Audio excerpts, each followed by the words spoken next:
Welcome to the Law School Toolbox podcast. Today we are talking about getting ready to start law school in these strange COVID times. Your Law School Toolbox hosts are Alison Monahan and Lee Burgess. That's me. We're here to demystify the law school and early legal career experience so you'll be the best law student and lawyer you can be. We're the co-creators of the Law School Toolbox, the Bar Exam Toolbox, and the career-related website Career Dicta. Alison also runs the Girls Guide to Law School. If you enjoy the show, please leave a review or rating on your favorite listening app. And if you have any questions, don't hesitate to reach out to us. You can reach us via the contact form on lawschooltoolbox.com, and we'd love to hear from you. And with that, let's get started.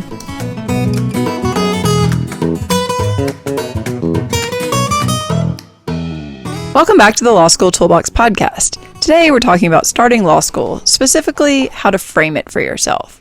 I mean, law school can be intimidating and scary as you take this next step in your career, but really learning how to be a law student is just like learning any other skill, right, Lee? Oh, yes. I mean, I think this is something that we learn over and over again, like everything else. When we talk to students making this transition, and the longer I do this work, I think I just get more committed to this idea that law school is just something new, just like anything else. And it's all about kind of keeping perspective and approaching it in the right way. And I wish I could go back and tell my 25-year-old self some of these lessons. Right. Well, I mean, in some ways, I think it's just like learning or relearning anything else. And I know you have kids, so you're watching them learn things all the time. And I mean, you know, in a weird way, I think during these COVID times, we've all had to learn something or relearn things, right? I mean, have you created any new habits? Have you learned anything in the last, I guess, year we're looking at this point? I know, a whole year, which is a little spooky. I think so. I mean, you know, anytime that your life gets, you know, kind of uprooted, which I think that's an understatement for what COVID life has been, it always makes you kind of question your routines and see if you need to kind of stretch or learn new things. I think a lot of us learned new things to maybe fill some space in our life that was taken up by, I don't know, being social. Right. So leaving the house, you know, talking to people. Leaving the house. Yeah. A lot of people, I know you have a, you know, solid bread habit, but a lot of people really, you know, took on, you know, cooking projects. I definitely make a mean banana bread now, Nice. Much better than I had in the past. And, you know, doing other projects. I did a vertical vegetable garden using this, kind of vegetable garden planter, and I have probably a black thumb. I think I have 2 black thumbs. So learning to grow something was a challenge. And I also tried to develop new habits. I mean, I used to go to exercise classes and yoga classes and go places to exercise. And now I ride my Peloton bike in the corner by myself, and had to create new habits around that, which has ended up being a good thing for me overall, but it's taken a really long time to create some of those new habits.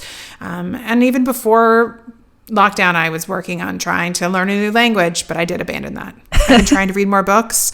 I don't know. There's a lot of stuff I've been trying to do. I think one of the things that I've learned, though, is new habits. They take a long time to really develop. It's no joke. Right. And even after you've developed them, you can drop them pretty quickly. I mean, I got an Apple Watch at some point in the pandemic because I realized I was just not getting any exercise ever. And I thought that was probably not, you know, as this dragged on, probably the best thing. And for a while I was walking, I was like going up steep hills every day. I was making sure, you know, I really hit my goals. And then I think it was when we had the fires, and so I couldn't go outside. And then suddenly, I mean, I don't remember the last time I walked up a hill in San Francisco now. It's been a while. You know, and like sometimes I do want to walk, but now my walk is more like, oh, I just walked around the block. But so I did, you know, I created that habit pretty well, and then I just dropped it completely, I'll admit it. But I did take up tennis, so that's been fun. And again, you know, I'd played tennis before in high school, but I hadn't played for forever, basically. And I actually took up squash in law school, so that had messed up my tennis stroke. So, you know, I hired a coach. I like had friends who I played with. It was actually quite fun. Yeah, I got into, you know, even expanding my sourdough repertoire. Now I can make sweet breads with sourdough. So things like babka, cinnamon rolls. That's been fun. Your jamming game was pretty big too this year. I Well, was just eating some of your yeah, jam. I mean, I've always done that. That's just like a thing I do now. Yeah, I did buy myself a really nice jam pot for my birthday last year, I recall. And, you know, it made it great. I've kind of kept up my Spanish. I talk to my tutor sometimes. I've gotten better at skiing, so I think there are definitely things that I've learned. But I mean, for me, I feel like it's really important that I do be learning something, because otherwise I get really bored. So, anyone who's starting law school doesn't have to worry about that problem, at least. That's true. I think, though, one of the things that we can take from these COVID times that I think a lot of people, including myself, didn't really apply to law school is this idea that when your world kind of shifts, and I think going back to school is a big life shift, for sure. Especially if you were working. I did that. I went from like a job straight into law school, and it's such a different, culture, social life, amount of work, all of that kind of stuff is very different. And I think that one of the things that we tend to do is we just say, oh, I can only do law school, or I can't pivot, I have to give up all of these things. I can't see my friends. I can't do this. I can't do that. And I think one thing COVID has taught me somewhat painfully is that, we are creatures who can change, we can adapt, and you don't have to see life as all or nothing. I mean, I still have a lot of like grief around parts of my life that have changed during COVID, and I can't wait to get them back. But I also have been interested at the things that I can invest in and still get, some sort of satisfaction or escapism from. And I think that's an important life lesson to have. We can adapt to these new situations. And I think that as a new law student, you want to go into your law school experience as, what do you kind of need in your life? And then how can you adapt it to this new environment? It's not an all or nothing deal. No, I think that's so true. And I think it's a great point. I remember this really poignant story that a friend of mine told about their daughter who was starting kindergarten. And had to start, still now, kindergarten on Zoom, for basically the entire year. And she said, well, this wasn't what I expected my kindergarten experience to be like, but I'm just going to try to make the best of it. And, I just thought it was like simultaneously so heartbreaking, but also so kind of uplifting that, here was this 5-year-old saying, well, I'm disappointed, it wasn't what I was planning, but I'm going to try to make the best of it. And I think, a lot of people going to law school may have some of those feelings of like, this just isn't kind of what I was hoping it might be at this exact moment. Hopefully things continue improving. But I think people are going to have some things to work through. And then I think to your point about, this just doesn't have to be like the most all-consuming experience of your entire life where you drop everyone and everything else is absolutely valid because, this is your life. It's 3 years and you need people and you need outside things and all of this stuff, or otherwise you're probably actually not going to be as successful as you might otherwise be. Yeah. And, mental health issues are pretty common in law school. We talk about that a lot. There's a lot of data on this. Something like a third of law students end up being clinically depressed by the end of the first year.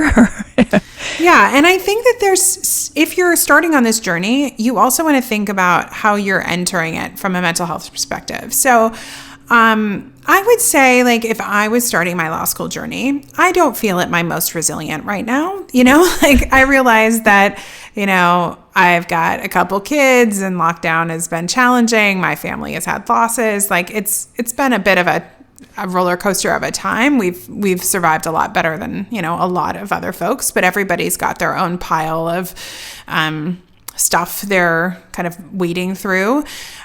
But I think when I think about starting law school, I was like, it was fun. It was exciting. Like everything was good. And I think starting law school when the world is a hard place, it would be it'd be a unique challenge to try and go into it because I think all of us are fatigued. All of us are kind of suffering in some way. All of us are, have suffered some sort of loss of like life or support and so you've got to figure out how to remain resilient while taking on a new challenge. And I think that is something that you want to be really aware of. Right. Hopefully in terms of classes and things being in person, like that will continue to improve. But, we've definitely heard from a lot of students this year that it's been really challenging having virtual classes and things like that. So, I think hopefully people still are starting to go into law school with that hopeful, like the world is my oyster type of feeling. But I do think it's definitely got to be different. Yeah. And it is hard. The other day I don't remember what I was doing, but I think I was driving and I was like, man, this is just not what I would choose for my life right now. Like, this is not what I would need. And I think for a lot of people who are in law school, a lot of us are in type A people. A lot of us like to create the realities that we want, right? Usually, if I'm not happy, I make changes to fix that. Like, right. That's kind of my jam, right? And so I think it's hard for a lot of people who are used to being in control for being in this world where we realize we have very little control over our well-being, our safety, and then to take on a new challenge on top of that. It's not insurmountable, but, I just think it's important to like be a little aware, and then to maybe, have those conversations, like set up a support network, make sure that if you start to feel pulled into some of these mental health challenges that are very prevalent in law school, that you've got a plan, a safety net, a support network to pull you through. Because I think for some people, the journey to anxiety, depression, things like that may not be as long of a journey given the state of the world. Right. I mean, I think most people who end up in law school are probably pretty type A, often perfectionist tendencies. And so that runs up against the reality of the curve. People are definitely getting grades they've never experienced before. That can be really shocking, particularly if someone has, based their entire self-esteem around being a smart person, and suddenly they're starting to feel not like the smartest person in the room. This is something we've talked about, I think, in our very first podcast about the growth mindset. And how that's, so critical. But I think, we can tell you all these things, but there's some funny studies about, 90% of law students think that they're going to be in the top half, and 50% think they're going to be in the top 10%.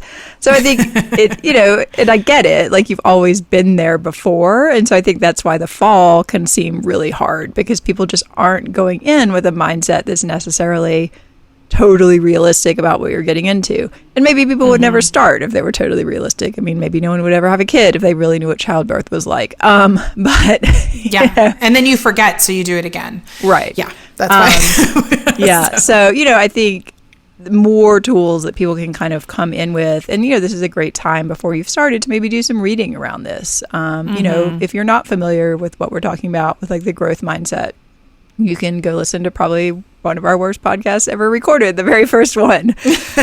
Or you could just... But we were so passionate. Yeah, I'm not sure I would vouch for the quality of that one. But again, you can see where we've improved, hopefully. That's right. I mean, we're talking about Carol Dweck's book, her mindset book. Yeah. Mindset. I was thinking of Mindsight, which is another great book by Dan Siegel that you could also worth a read. Also worth a read. Have a podcast on it. Yeah.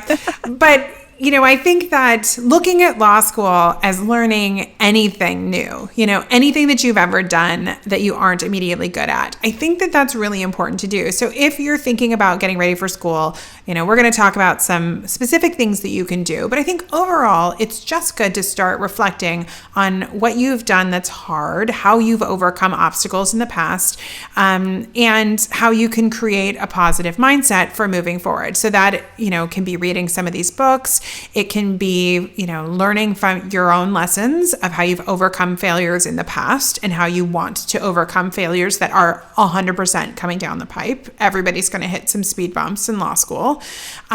You want to think about, kind of meeting yourself where you are, making sure that, whatever the world looks like, whatever your life looks like, whatever challenges are on your plate, how are you going to kind of meet yourself where you are and make the best of the situation in a time that is challenging, I think, for most of us. So, that's something that they always say in yoga, which is this idea of like, you just acknowledge where you are on a given day. Right. Kind of go from there. Yeah. You showed up and you're here in the way that you're here. And like, maybe it's not the way you are yesterday or the way that the person beside you on the mat is, but it is what it is. Yeah.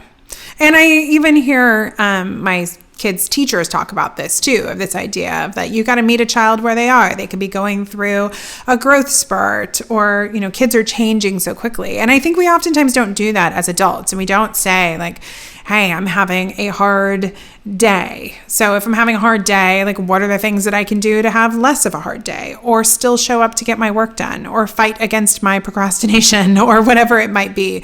You've got to just figure out how to be a bit more self-aware. So if you have kind of this understanding of where your own little pitfalls or triggers are, then you can start to lay the foundation for how to get around them. Like, let's say that you're really crummy at paying bills on time and staying organized. Who would that be? I don't know. It just popped into my head. Maybe because you took the checkbook away from me in the early days of our business. But hey. It's cool, though. It's cool. But yet we've still become successful. And that's partly because we created systems and processes to work around that. That is very true. No, I am not the best person about remembering things like that. It just doesn't really, frankly, occur to me. So I have calendar reminders that are set up every month that say, remember to pay your bill. And I set that up, 10 days in advance or something. So there's plenty of time. If I forget, I can move it to the next day. But yeah, I think those type of processes, I've seen studies that suggest that people who are successful, particularly in challenging academic circumstances, and, this is definitely going to be a challenge, are often people who in advance have decided how they're going to deal with certain issues. So, they've kind of identified like, okay, these are some things that I know will probably be a struggle at some point. And they've gone ahead in advance and figured out, well, what will I do in that situation? So that then when the situation happens, they're not just flailing. They're thinking, oh, okay, I had that list of 3 or 4 things I was going to do if my reading really wasn't making sense to me. So, I think looking in advance for those resources can be really helpful. And then, to the extent you can automate anything in law school, definitely do that. It's so true. I have learned this lesson over and over again with taxes, because it's also tax time. And I was just doing my taxes. I know. I realized last night I haven't done that. But it has taken, I've been married for over 10 years now. So I've been doing taxes with my husband for 10 years. And honestly, it's only been in the last year or two that I have any sort of process. Like, for year after year, I would say, I need to develop a process. And then I wouldn't do it, because by the end, you're like, I can't do it anymore. I just don't want to think about it anymore. But now that I do have a record keeping process that is a little bit cleaner than it used to be, I still do not like compiling my taxes, but it is just not what it used to be. I have folders and scanning plans, and when stuff comes in, I know exactly where it's going to go, and it's not what it used to be, which is combing through my bank account looking for things. Which is maybe you could come set mine up this next I know time. I should just come over and be like, literally, that's what I'm going to be doing this afternoon later on, is going through my credit card statements to try to figure out what I can deduct from various things. And I'm not happy to admit that, but here it is. It is definitely all about having a process. But it's funny how long it has taken me to develop this process, and every year I would just be, pulling my hair out trying to do this. But it's just another example of, once you can develop some of these processes, then you also don't have to think about it. And the other thing that I think is important to recognize when you're getting into law school is we only have so much willpower and decision-making capabilities. We can run out of that. And so by automating things, by not trying to remember to pay your rent, or remembering to do this, or, not setting up reminders, all of that stuff is very exhausting, and it's going to make it harder for your mental capacity to focus on these other things. So set up your life as much as you can before law school and release yourself from all of that additional stuff, because then you can kind of open your mind and spend time thinking about more interesting things, like what cases you're reading. Right. The cognitive overhead of trying to remember things and stuff like that is actually very high.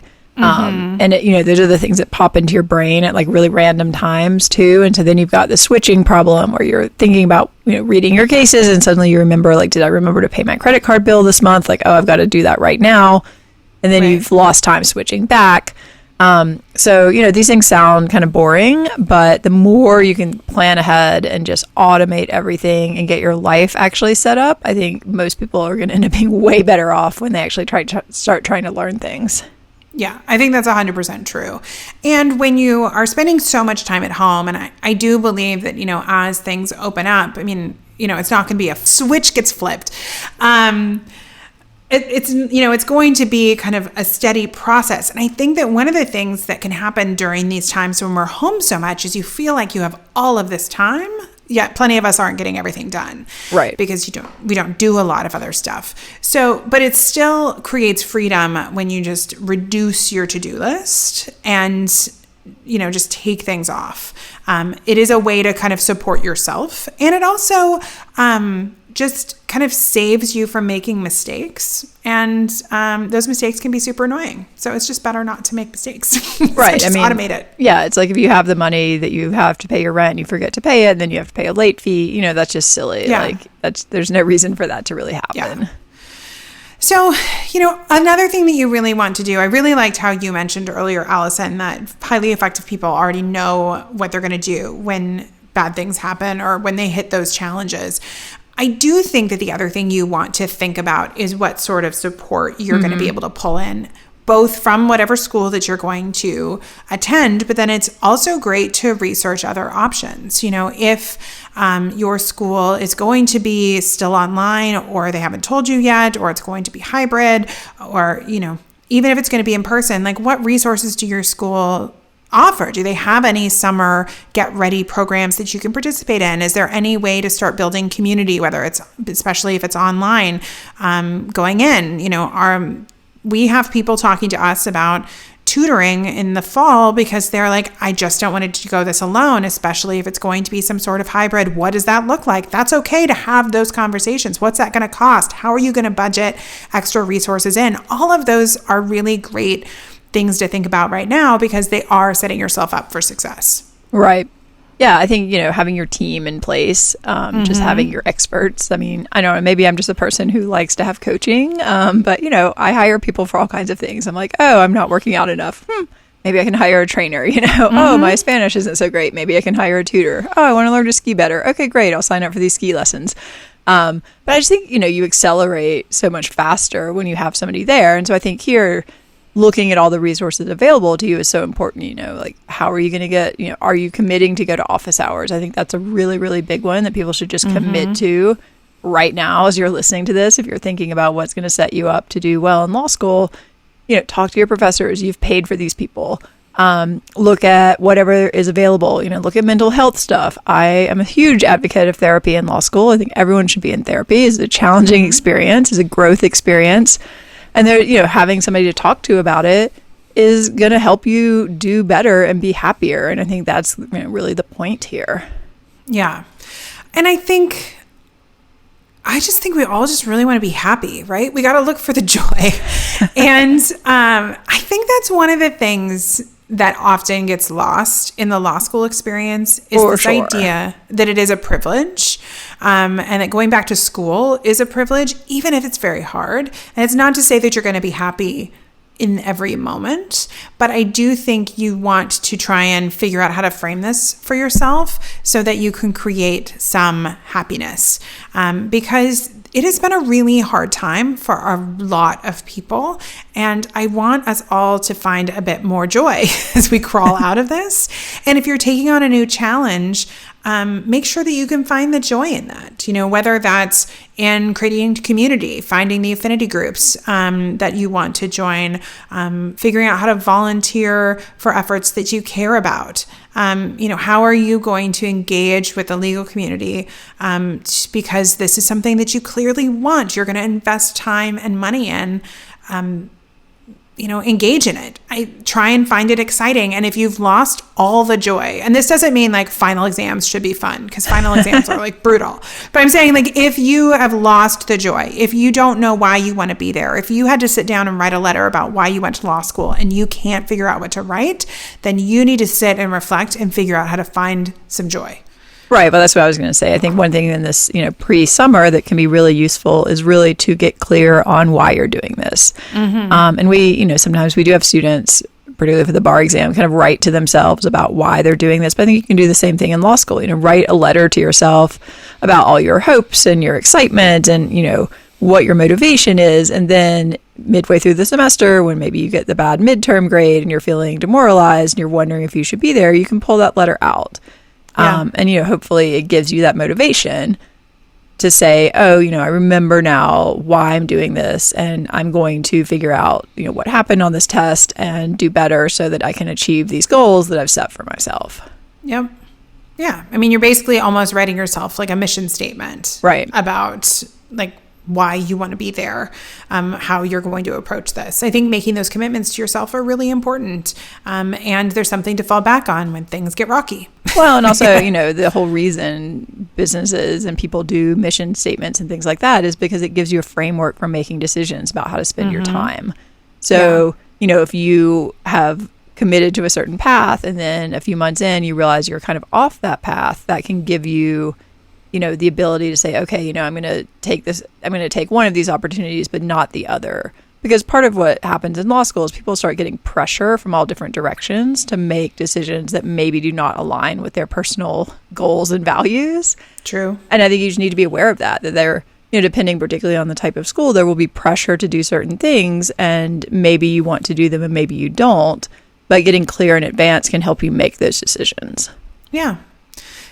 All of this type of goal setting work, like goal setting, mission statements, value statements, whatever speaks to you. There's so many different ways to kind of approach this idea of whatever framework you want to go into law school with, can just help you in these moments of challenge, which are coming. They're just, it is what it is. Yeah, like basically anyone who's high achieving goes to law school is probably going to find that they see results that they have never seen before. It is what it is. Like it's going to happen. No one gets through with the straight A pluses. The person who graduates at the very top of your class, I'm sure, had a disappointing grade at some point. Right. Okay. Well, so just to kind of set up our framework. So if you're starting school in the fall and you're trying to think about what to do, we've talked about like set up your life, try and set up processes, make things as easy as you can make them in other parts of your life. I think we've talked a lot about focusing on your mental health, focusing on kind of your mental framework for this, your growth mindset. I think it's also important to think as the world continues to change, hopefully for the better, about where your boundaries are around personal health. What do you feel comfortable doing? What do you not feel comfortable doing? I think this next period of time is going to be a little tricky because like there was that one benefit of like everything being really locked down where it was all very bright line rules, at least in California. It was like, don't do anything. Yeah, don't leave the house, basically. Don't leave the house. And it was like, cool, we'll all not leave the house. And then it starts to get a little trickier and it's a little more emotionally exhausting because you get decision fatigue. Is this okay? Or a friend asks you to do this and you're like, I don't feel comfortable with this, but what do I do feel comfortable? So creating maybe time to be evaluating that for yourself, depending on how the vaccine rollouts go, whether or not you can be vaccinated. What if you're in the population that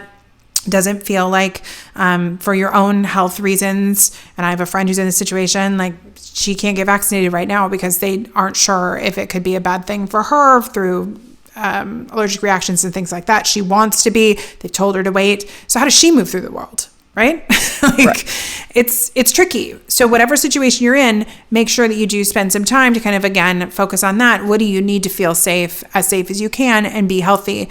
Because I think if we've learned anything from 2020 and 2021, the things that we have to focus on is that, time is, we only get such a certain amount of time. So we need to use it well. And then we only get one body and one health, and we got to use it well. Right. Yeah, I think there's just going to be all this stuff floating around, and by the fall, I think it's still probably going to be kind of in flux. Hopefully it's a lot better, but we don't really know exactly how, if we've learned nothing from the last year, it's like we don't really know how this is going to play out. We have no idea. No idea. We they're can talking hope for about the maybe best. a fourth wave. They have no idea. Yeah. Well, and I think these are all things just to be aware of. Before we wrap up, I think we should talk about at least one of the big questions people often have, which is, should I be reading cases? Do I need to be preparing? Like, what should I be doing in a substantive way this summer to put me at the top of the class? Well, we are big fans of working on skills over substantive law because you're going to school to learn substantive law, and you also want to learn it the way your school teaches it. Right. But we do think that you can work on not only some of these life skills that we've talked about, but also your study skills. So, one of the things that we offer is something called our Start Law School Right course, which is an on-demand kind of study skills-based program where we kind of walk you through a sampling, a buffet almost, it feels like to walk through the law school semester. Buffet is a new one. I don't think I've ever described it as a buffet. I know, I think it's a good way to do it. It is kind of a good way to do it. Very off the cuff. But, we want you to experience a little bit of what it's like to brief a case, experience what it's going to be like to listen to a lecture and take class notes, experience what it's going to be like to outline, and then experience what it's going to be like to write some sort of an answer. And I think there is a benefit to not having the first time you do all of these things be in the classroom environment. So I think that doing some sort of skill-based work is a good idea, and one of the things that you can do. But I wouldn't worry about like reading manifestos on torts or becoming an expert in civil procedure. You have plenty of time to do that in law school. I think getting your life together, working on some of your skills, and then being honest with yourself about what some of your pitfalls might be so you can have tools in place. If you're a procrastinator, time to get some tools to move past procrastination. Right, exactly. So, you can look at things like Trello or Asana. I'm sure there are other options.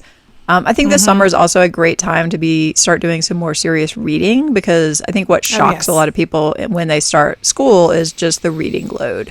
So if you've been, skimming stuff on the internet for a few years now and you haven't sat down with like a really difficult text, I think any type of reading you can do that's serious, and it can be serious fiction, it doesn't have to be nonfiction, but something that really is challenging to your brain, the more of that you can do over the summer, I think the less shocking it will be when suddenly you're sitting down and doing multiple hours per day of very dense reading. It's true. And I think slowing down, I noticed this the other day. I was reading, we call them chapter books. I was reading a chapter book to my son before bed, and I'm become such a skimmer. And even the books I read are not necessarily always dense, and I'm trying to get through them to get the information that I want out of them. And but when you read aloud, you have to read every word. Right. It's like skim. And I was finding it difficult to really slow myself down in a book that wasn't like a picture book, which I'm more used to reading, and read every word. And then you realize how much slower you go when you have to read every single word than the typical type of reading that we do. And so, anything you can do to make yourself really slow down and read and retain. So I think the other piece is don't just read some challenging stuff, try and talk about it, even if it's to your cat. Right. What did you learn? Create a book club with some friends, or maybe even people who are coming into law school. Yeah, because I think that engaging with the material too is really useful. Yeah. One other thing I wanted to touch on before we wrap up, because I know we're almost out of time, is what if your law school is going to be still online or in some sort of hybrid form, or ends up having to transition back to online? I think it's important for some people to think about what that might be like, so it's not a complete shock to their system. I think the reality is that it's still a similar experience, and a lot of students find that the online environment does create challenges, but they can still learn. I think that one of the things that's important to remember is you still need to do all the things that you were going to do in an in-person class to prepare. And then you want to try and do all of the things outside of class too. So still trying to interact with professors, although I think that feels more challenging when you can't physically go to office hours. Trying to interact with students when possible, trying to create community, trying to not feel, so alone. So it can take a little more effort, because you may have to set up those appointments, you may have to do it over Zoom, but just don't feel like, well, I can't do any of these things anymore because it's in an online environment. You just need to be flexible. Right, for sure. And, I think this also plays into a lot of life decisions. So hopefully schools are deciding sooner rather than later, do you actually need to be on campus or not, that kind of thing. Right. I can see that being, problematic if they're not deciding fairly quickly, because, where do you live? But talk to your school about that. So hopefully they're on it. Yeah. Well, we're about out of time. So any final thoughts, Allison, for those who are getting ready to start law school? Well, congratulations. You're starting law school. That's exciting. I think just try to stay positive and try to also be realistic. And part of being realistic is figuring out what support you are likely to need and getting those ducks sort of in a row. Because you do have the ability still to be successful regardless of what type of scenario you end up encountering.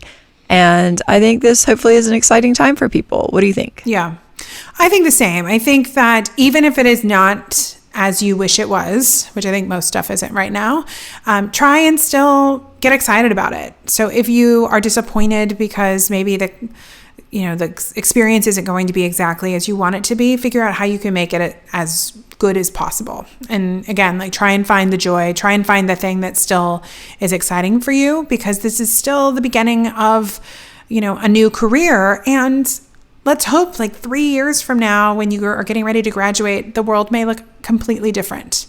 And aren't you going to be excited that you're going to be on kind of the other side of this time and the other side of this kind of investment in yourself? So it's still, an exciting thing, even if it's not all happening exactly as you would want it to be. I think that is a great point.